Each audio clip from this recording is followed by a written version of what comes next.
एक दिन भगवान श्री कृष्ण बड़े सवेरे सज्जनों ग्वाल वालों को जगाते हैं और वन में ही कालेऊ करने के उद्देश्य से ग्वाल वालों के साथ में महाराज बछड़े चराते हुए घोर जंगल में जाते हैं।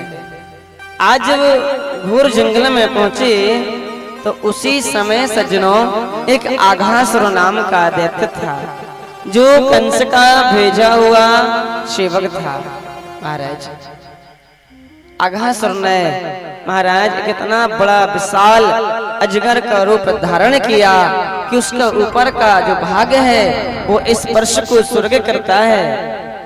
जो उसकी जीव है एक लाल सड़क के समान जीव है। महाराज उसकी जो श्वास है, जो उसकी शरीर से जो श्वास निकलती है, जब ग्वाल वालों ने देखा तो ग्वाल वाल आपस में कहने लगे, बोले भैया हमें लगता है कहीं जंगल में आग लग गई है, ये जो गरम गरम वायु आ रही है। महाराज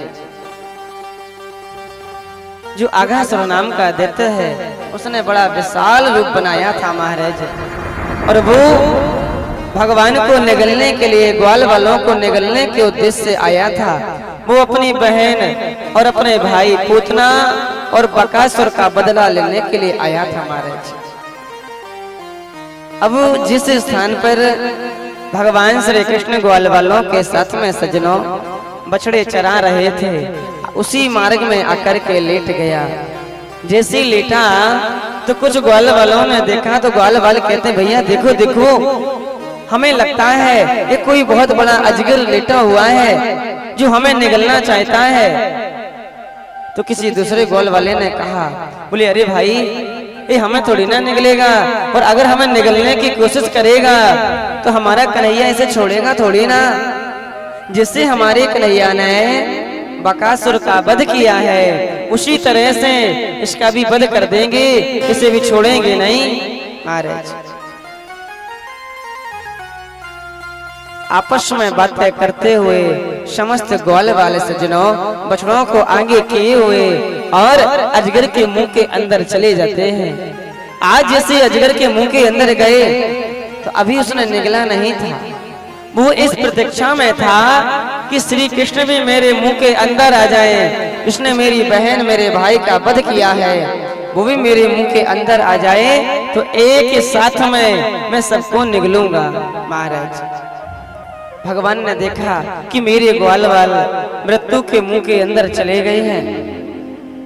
भगवान विचार करते कहते देखो तो मेरे ग्वाल वालों को सही का अजगर भी नकली सा जान लगता है।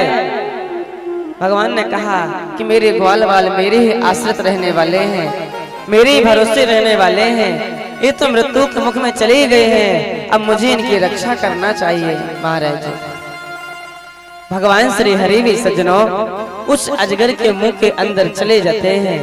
जिसी अजगर के मुंह के अंदर गए कि देवता चिल्लाने लगे, बोले प्रभु हे नारायण हे परमात्मा हे ईश्वर ये क्या हो गया। महाराज जैसे देवताओं ने चिल्लाया, भगवान तो सब जानते थे, भगवान तो सर्व अंतर्यामी है, सर्वशक्तिमान है। सज्जनों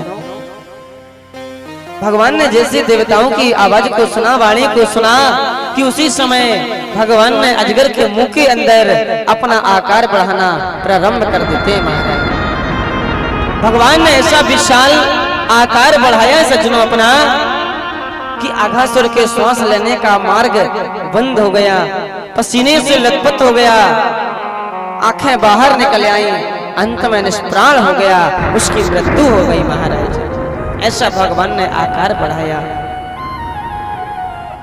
भगवान ने उस अजगर के मुंह के अंदर महाराज जो ग्वाल वाल बछड़े चले गए थे उन पर अमृत दृष्टि डाली, उन्हें जगाया और वहां से मुंह के बाहर लेकर के आए।